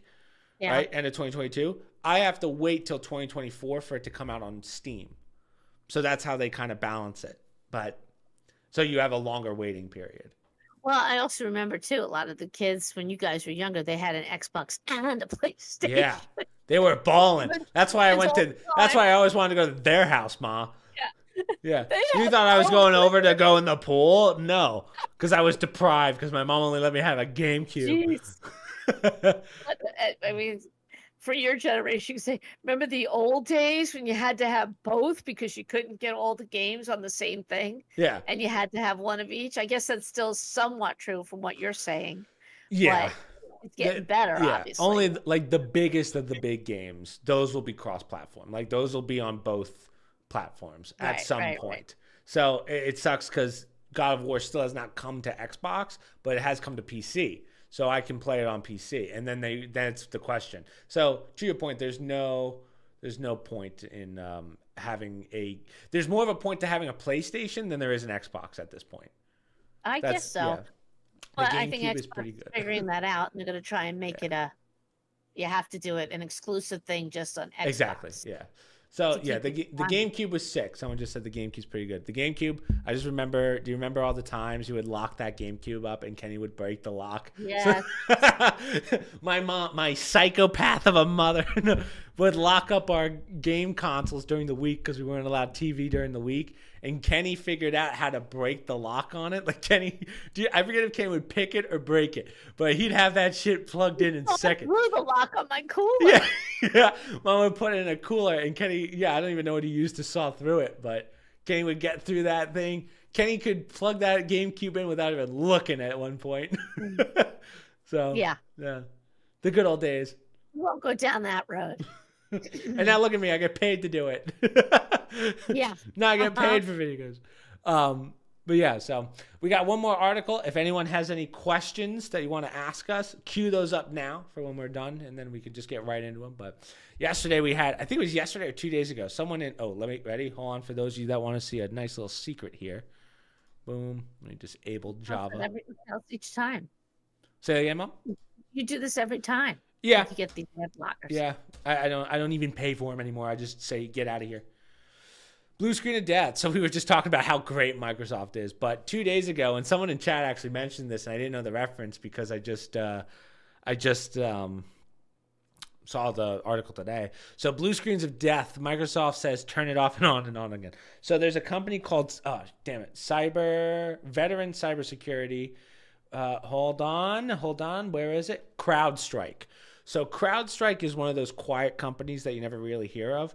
But no, everybody's heard of them after yesterday because they so you knew about down all the airports. They took down medical. Your father had to wait an extra half an hour at the doctor's office to start a procedure because their computers were down. Oh, everybody knows them now. Really?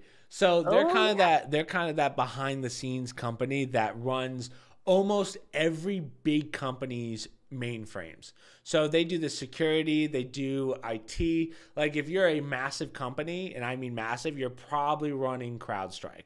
Now, I will say one thing, like benefit of the doubt, considering how long they've been around for, this one major outage sucks, but they got a pretty solid track record, So not by my standards. CrowdStrike was involved in the whole Russia thing. Oh, were they? Okay. So Yeah, yes, they were. They Um, have quite a history, Crowdstrike. right. I believe Mr. Julian Assange. Well, are we allowed to say names? I don't I know, think you can but say Julian Assange. It's WikiLeaks funny. has something to say about CrowdStrike also. Yeah. So almost every company you can think of runs this cyber or CrowdStrike. So this is how it's different from the normal security systems that we have on our computers. When you make an operating system, you can actually, so there's two versions of Windows, and I think a lot of people don't know this. There's basic Windows, which is what we all have. It's Windows Home. Then you have kind of like a Windows OS. So what that allows you to do, I forget what it's actually called, but it allows companies to make specific operating system protocols for their company computers. So I remember Dad at AT&T, he asked me to download Spotify on his computer, and the amount of hoops I had to go through to get Spotify on his computer was like, I don't know if I want to touch this. So the problem with that is when the actual company that makes that operating system crashes, because it's like a special Windows that communicates with a mainframe, it crashes all of Windows. So that's why independent people aren't going to be effective. So I wouldn't be affected because I have Windows Home. It's my own thing. People who are on company Windows operating systems, you're just going to tank your computer. So that's what happened yesterday to all of the major companies. So I saw a time lapse of all the flights. I forget which company it was, but it was a time lapse of the 24 hours, and it's literally the screen is just covered in planes, and then by the end there's like 3 or 4. I was like, whoa. Yeah. So this was the big news yesterday. It hit banks. It hits the airline industry. I believe it was one of their. It was a software issue with one of their clients, right? Mm-hmm. Some download that somebody else was doing that caused it. Yeah, so it sounds like it sounds like it was user error. So someone who, again, there's going to be a lot of speculation and a lot of different answers to this one. It's going to be one of those. The secret's never going to come out. But someone was downloading something, and he had the result of a defect in a software update for its flagship security product, Falcon Sensor. Yeah, so that would be the security update, and it sounds like someone either downloaded or uploaded something into the mainframe, not meaning to, like not a malicious software or anything. It was just something that wasn't supposed to belong there, and it just crashed the system. So for anybody that runs Microsoft Windows, because I had no issues on mine. It meant to say any company that. Because you and I have first off, you're not on a Windows PC, mother, so you're on a Mac. Right, that's what I said. I don't use. I thought you meant your computer didn't crash. I was like, yeah, well, that's because you're on a Mac. But my because I have my own instance of Windows and not a company related one, it's not gonna affect me. Right, it looked like it was network based. So anybody who was on a Microsoft network, which a lot of I think that again, that's still a little. I think that article. They wrote the article and didn't really understand what they meant. It's anyone on the mainframe of if they have a Windows operating system that runs CrowdStrike as its security. Yeah. So that's what tanked it. So someone, again, it's not like an attack. It's not like someone attacked the servers. That would be a bigger deal. It's just that the server crashed because something happened with the code or whatever. But the biggest issue is the medical stuff. So if you have any prescriptions, they say to stock up now so that if there's an issue and they can't get it back on, you at least have your prescriptions because they don't have a database right now. The question is who's going to have data. Right. The scary thing is who's going to have databases wiped because of this. And that's on the company. That's not on CrowdStrike. That's on the companies who run CrowdStrike who haven't been back saving their data and stuff. That's like those people that we never turn our computers off at night. We just let them run because you haven't been saving stuff. So that's how you screw up. But most companies are good about that, especially the massive companies. But your local dentist might be a problem. Your local doctor. That's where you got to be a little careful. So yeah, I think nowadays individual but I think there are a lot of rules and regs now where they have to for insurance purposes. Exactly. They have to keep the data. So oftentimes they'll have a server somewhere, even if they pay somebody outside of their office to store their data. I think it's just a cost of doing business nowadays. Well, yeah, nowadays you have multiple redundancies. So it's usually the small companies will run CrowdStrike, and they just don't, like, there's no backups or anything. So your local tire shop that has one, I don't know, but stuff like that. Can I just say, and I'd like to share this as a personal side issue, for all the doctors' offices and the years I've been going to these doctors, they still ask me the same goddamn questions every time I go. Yeah. And I always look at them, I say, don't you have these records on your computer? Yeah. They'll ask me questions from 10, 15 years ago. When they ask me about my weight, I'm like, don't you know? How could you? That is like, are you allergic to any medications? Well, wouldn't you know? You've known me for unless now. Maybe allergies change, but I don't know. Yeah. No, you're good. Oh, you just knocked your mic out. Nice, Mom. We can't hear you. Okay, guys, we're going to play the game. Come on. Oh. Can you hear me now? Yeah. You can hear me now, What'd you do? Okay, so I just hit the button, the mute button. I get what you're saying. I'm just laughing because it's like every time I have to go through my medical history with them, and I look at them like, don't you have this saved? I know I fill it out every time I come to your office. Do you keep it? Why do you keep asking me this? Anyhow, so for all the medical records out there, I just shake my head about, keeping track of things. Yeah. So I even said to your brother recently because he had a reaction to his antibiotic, and I said, learn from me. You think that you know that information now. 30 years from now, you're not going to remember that you had that. Right. You're going to want to know. You can't rely on doctors anymore because you may go to a different doctor in 10 years than you go to now. So I use the notes on the phone, and I put my notes on there of everything medical, because you go to these doctors, you can't trust they're going to have it in the file. And if I go to somebody new, they want all your new records anyhow, and they just start asking you. So I was mentioning it to him. You should do it too. You should tell you. I'm going to tell your other brother.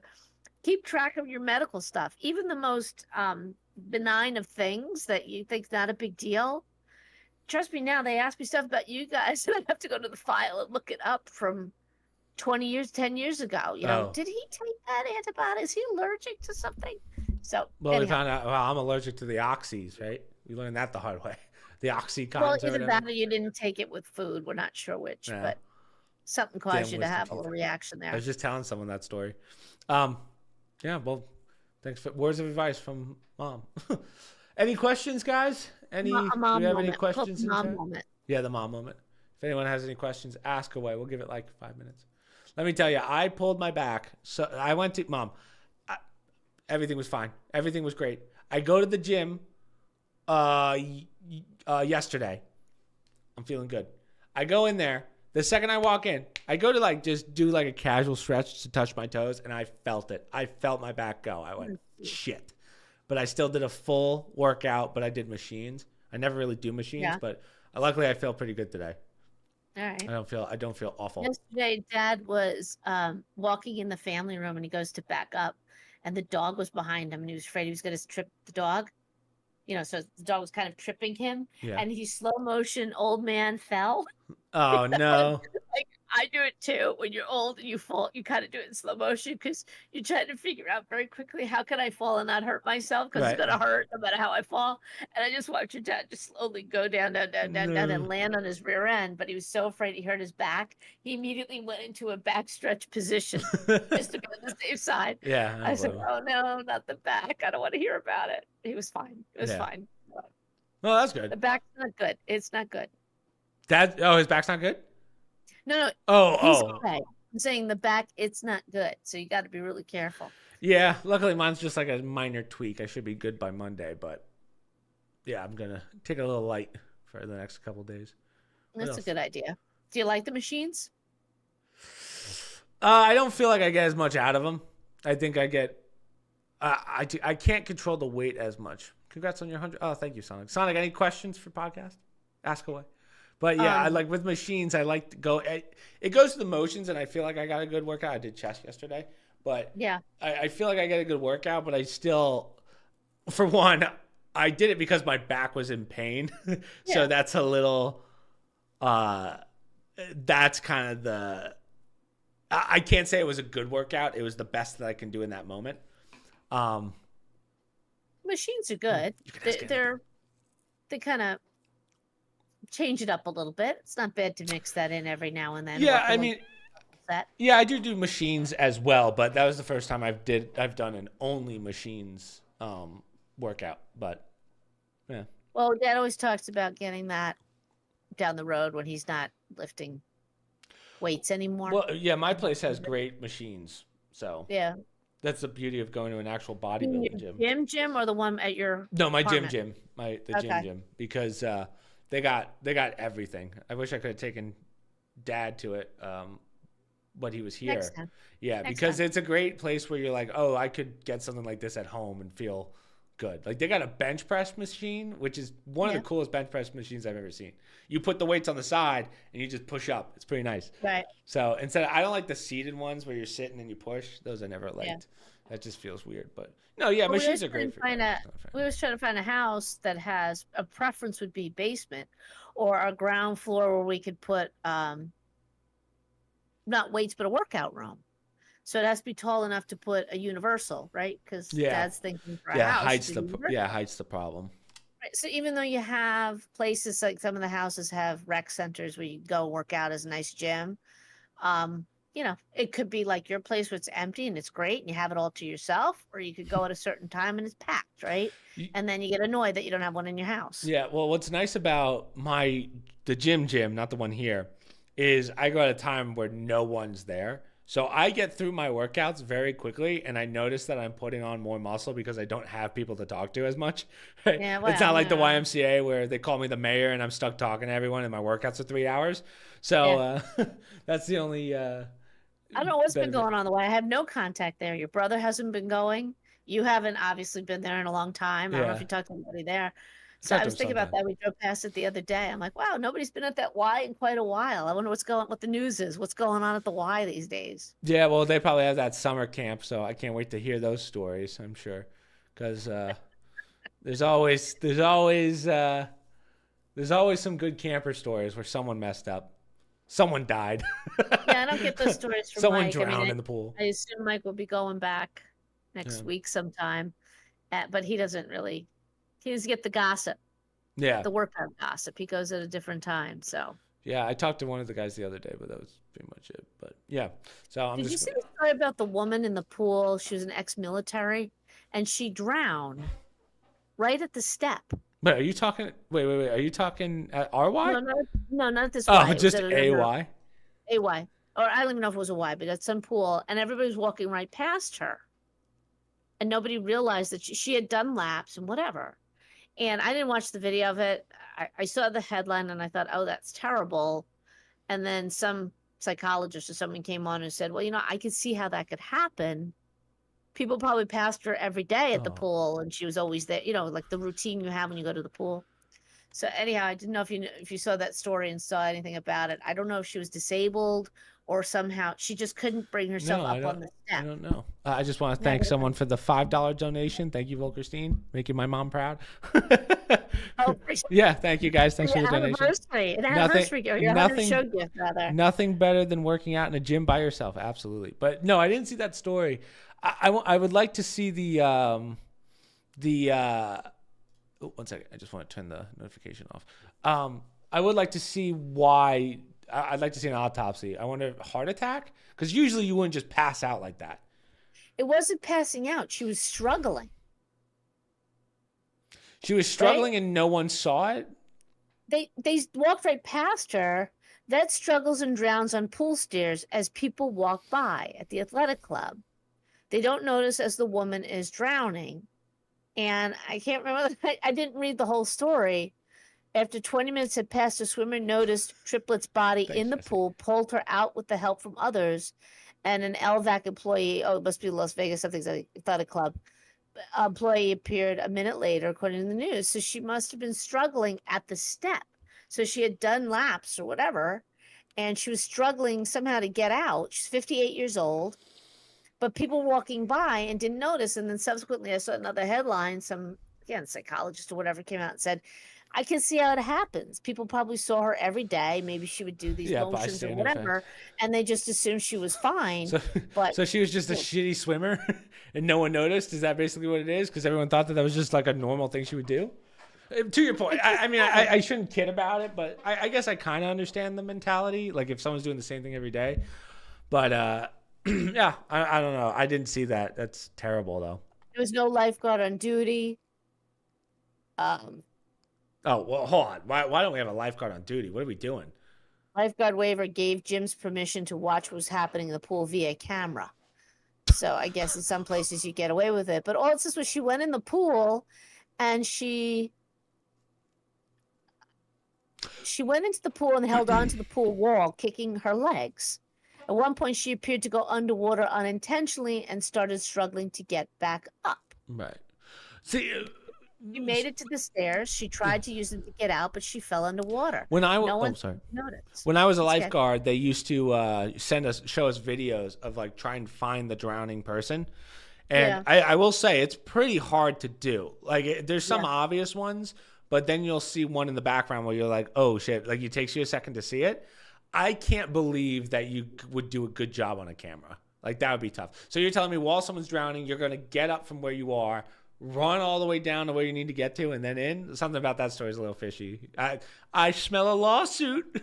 Oh, definitely. But there's more, they always say with kids, and there are, as you can see from angles, sometimes for a lifeguard, you can't see underwater in certain angles if the lighting's not right. It just looks like water.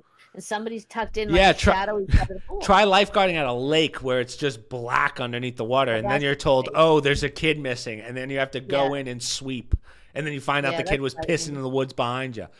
Yeah. I don't know that might be maybe that has happened to me when I was lifeguarding. Maybe not. Yeah. But that is a head count thing. I mean, you can't have anybody in a lifeguarding at a lake was a nightmare. Lake. That's a tough one. You got to have a lot of lifeguards, and you got to really know every head that comes up each time, and know who's in and who's out. And half of them don't speak English. That was the hard part too. I don't know what Jorge's gone means. I don't know what Jorge no means. Terrible. Any questions, anyone, before we wrap it up? We just did like an hour and a half. Any questions? You can ask us anything. I told you, somebody was threatening to hit me with an X-Men question. Yeah, Mike hasn't. I know Michael's username, so Michael hasn't asked anything. But I was just thinking, when you brought up superheroes, because I was like, oh yeah. So speaking of the AI stuff, you don't need. They're all in costume anyway. You can just have AI superheroes. But I guess technically you could do GFX superheroes now, because that's really all the Hulk is. But I agree. I mean, I don't. But I don't know. How do you AI Deadpool? Oh, that's easy. You just take the character model. I mean, the character goes off script and. Yeah. Well, to your point, I guess it's not the actual costumes and stuff. Those he could just play Deadpool in a costume, for the most part. Someone like the Hulk would probably be like, that's all GFX, but you have a guy that stands in his place. So the AI would just get rid of having to pay a guy to stand there and get in the way. True. Because my answer is, if you can GFX something, if you can graphic design something that even in movies right now, you can do a GFX of Hulk talking to a character and it seems fine. So there's no reason why an AI can't do it. Yeah, I mean they used to do it all the time, right? Because you had to do it that way because they couldn't do the stunts and whatnot, the stuff they have today. But I still go back to, there is some acting to it. I don't know how an AI is going to be able to do that if there's an ad-lib aspect to it. I don't know how AI would ad-lib. I just don't. Can you program something to ad-lib? Maybe. Well, now they have with the new ChatGPT stuff. Have you seen these? It's kind of like Siri, but on steroids, or Ask Cortana, whatever. You can have full-on conversations with these things. Oh, and it's awkward. It's not quite there, but those are very rudimentary bots. But if I want to have a conversation with it, it can hold a conversation. It takes a second, but it's there. So that's what I mean. I say 10 years, but it's probably going to be 5. It might be 2. It might be 2 years till we're at that point. Imagine being a parent with an autistic kid who's non-communicative. And I can't talk to my kid, but I have a full-on conversation with a freaking computer on my table. That's a good point, yeah. That's really weird. So we can do that, but we can't wire the human brain. Do you think we'll ever be able to reverse engineer autism? Yes. You do think so? Yeah. I think so. I think you'll be able to do it with severe levels. I don't think you could do well. I guess. Yeah, I mean the morality of that's different, but I'm waiting for the day they come out with a movie with the twist that autism is actually normal and the rest of us are abnormal. Someone pitch it. Where's the movie designers? It's a higher level. It's a higher functioning mind. Yeah. Even though it's a higher functioning mind, and the rest of us are sub minds. Like just that spin on what we perceive as being normal versus not normal and whatever. But it's just amazing to me that I think within the next, also with AI, if it's so great, I think they'll be able to figure out what causes that. Yeah, AI is probably going to do it, but I think it's going to be more like a neural link. Neuralink is probably going to solve that one, which will be AI eventually. But you saw that? Did you watch the Neuralink guy on Rogan? Who? The guy that got the Neuralink, the first patient. Did you see him on no, I Rogan? didn't see it. No. He said he's in a wheelchair and stuff. I don't know. I don't know his name. I don't know what is up with him. Like he's paralyzed. But he was talking about, I play video games and I basically have aimbot because his brain is so fast because of the Neuralink. Oh. So he can just dominate video games. I'm like, hey, Mom, I was about to give you the call. I was like, Ma, I might need this thing. But that's amazing. Okay, so his brain is high functioning now, but he's still in a wheelchair. I think he's starting to get some of his movement back. I couldn't tell if he was actually still in a wheelchair or not. I'm just saying it's an interesting thing that now he's advanced with mentally. But yet, it's like I'm saying with autism, I can't talk to my non-communicative kid, but yet I can talk to somebody on a computer on the desk. It's almost like we're not really putting our efforts into what's the most valuable. Oh, just wait till you have a sixth family member, which is a robot. You're gonna get to that point. I think everyone's going to have an AI butler at some point because it'll be cheap. I'm just hoping when you get to that point, I hope we have used the AI to do more important things than to get me a robot first, like cure cancers, like, we hope deaf people hear. We hope. See. Yeah, that's what I'm saying. That's more valuable to me than having a sixth person in the family, a robot. Geez. Yeah. All right. Well, it looks like we got no questions. I'll do like a last call, but we'll give it a few seconds. But again, for 100, pretty solid for the live podcast. Internet was a little squirrely at the beginning, but it seems to have flattened out. I think we just did like an hour and a half at least. So yeah, at a minimum. Went fast. Yeah, right. The live ones go fast. And we managed to do very little political. Yeah, stuff. we kept it short. Actually, we almost did 2 hours, right? We started at 7:30. It's almost 9:30, so pretty solid. But all right, guys. So we can wrap it up there because I don't see any questions. Hopefully next time on 101. On a 101. On a 101. We got another 200. Maybe we'll change the season, change the podcast color for the thumbnail. I don't know what we'll do. Opinions on well, we talked about that last week, Jesse. So you'll have to watch that podcast. But just because we don't want to we'd be here for another 2 hours if we wanted to rehash our opinion on the Trump assassination. So we're against it. Yeah, you should always be against assassination. But that's just watch last week's podcast. Here's I think for Jesse. I don't know if Jesse watches The Boys. I doubt it. There's a whole big thing yesterday about The Boys, and Mike had seen it. I guess it just came out. I watched it later. Are you about to spoil it? Oh, you do watch it. No, because they've been talking about it in the media for people who don't watch it, but there's a disclaimer for it. Mm-hmm. And I actually saw the series and the disclaimer before I saw the stories that they were talking about it, about how, a very popular show cut very close to there's apparently something in it with an assassination, and they made it sound like it was going to mimic or somehow be too coincidental with what just happened this past week. I watched it and I go, okay, that's a real stretch. Oh, okay, good. But it was pretty ironic though that they had an assassination in the show, and sure enough, we just happened to have it. Well, as I said, and Matt Sprague actually said it best. Who cares? I mean, do people not realize that they probably recorded that months ago? Oh, the show. Yeah, the show. So yeah, Oh, yeah, it's not like they definitely. recorded last week and posted it. You know, Right, but the irony is they had to put Jesse with the something out there spoilers. because Wow. I think it was Amazon Prime, because it's an Amazon Prime show. They had to post something up there to kind of like disclose that we had nothing to do with the I still think that every time assassination. I say my mom watches The Boys, I think people go, "Your mom watches The Boys?" Well, I started watching it, and I agree. It's like it's disgusting. I tell your father that all the time. Like, this is a totally disgusting show, and it does have an interesting storyline. I thought it when it first started, but it's definitely not for kids. Yeah. Definitely not for little kids. And now I'm just at the point where I want to see. I'm told there's only one more season. Season. Oh, okay. Mike and I have been talking about it. I think so. It's like I think we're in season 4. There's one more season left, and as I said to Mike, that's about all they can do, because you can only do the theme for so long. Yeah.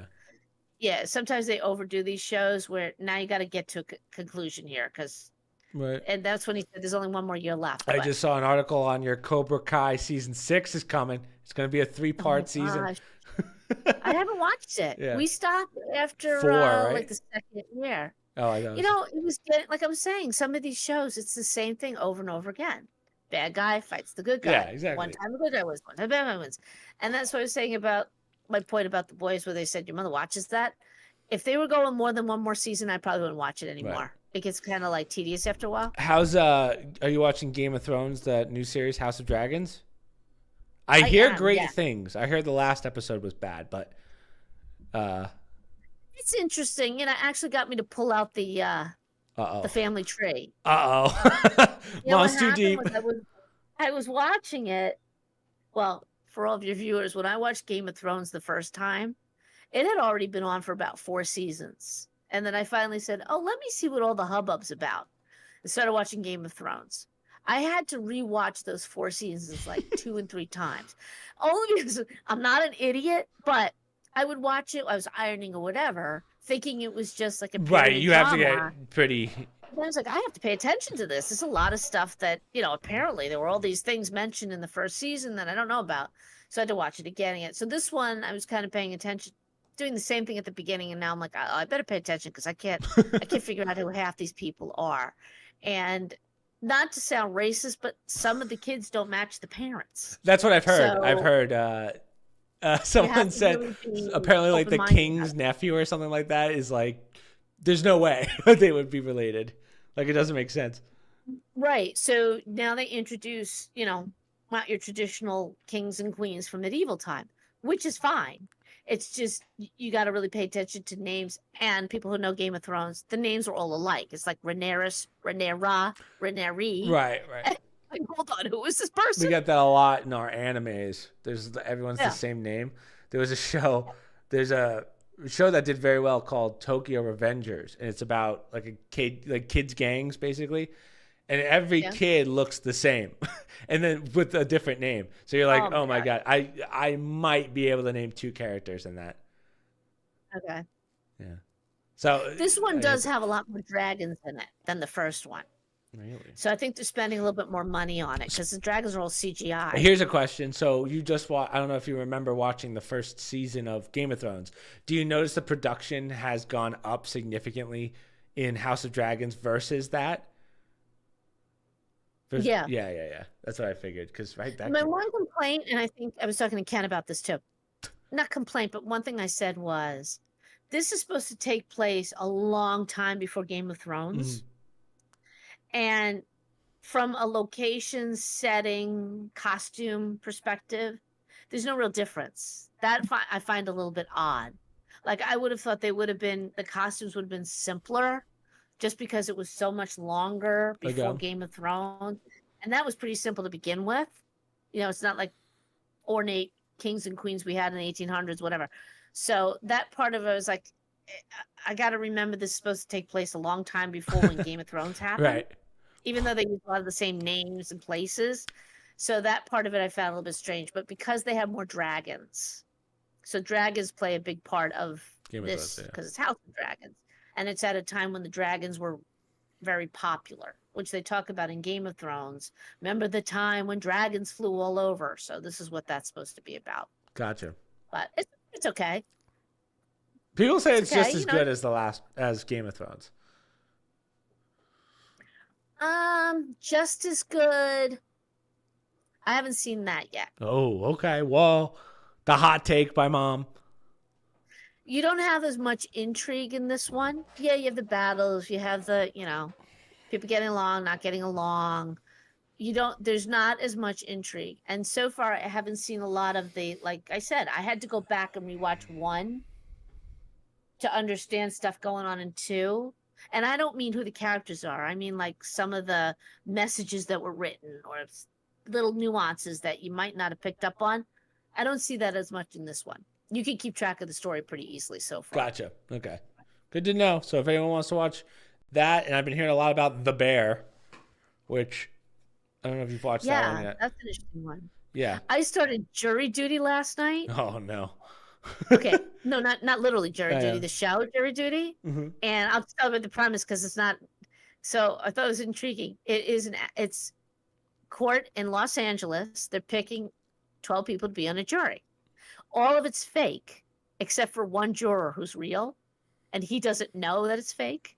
Okay. So they do this whole case, and they get sequestered. They even put James Marsden in it. You know, the actor James Marsden. Oh, is it like a joke show? Is it a series or is it like a? It's a series. It's a streaming series called Jury Duty. Okay. And they do an entire case. They have a judge. They have the process. Like a real life case. It's a fake case. Right, but like it's real, like it's real people or no? It's real people, but they're actors. Okay. Everybody's in on it. Except for one person. Okay, and now I see it. One person who's a real juror, his name's Ronald Glasson, who thinks it's serious. And they're all really good actors, and you think it's an actual jury that he's on, and it's a case. And they throw in one celebrity because it takes place in Los Angeles at a courthouse, and it's James Marsden, who's from he was in The Notebook, he was in Sonic the Hedgehog, he was in 27 Dresses, if you saw that. So he's a pretty well-known actor. If you saw his face, he was in Enchanted, you'd know him. Really? And he plays himself as an actor. But yeah, I thought that was kind of I'm into like the 3rd episode, and it's kind of funny to see it from somebody's eyes, like this whole court scene and how weird these people are.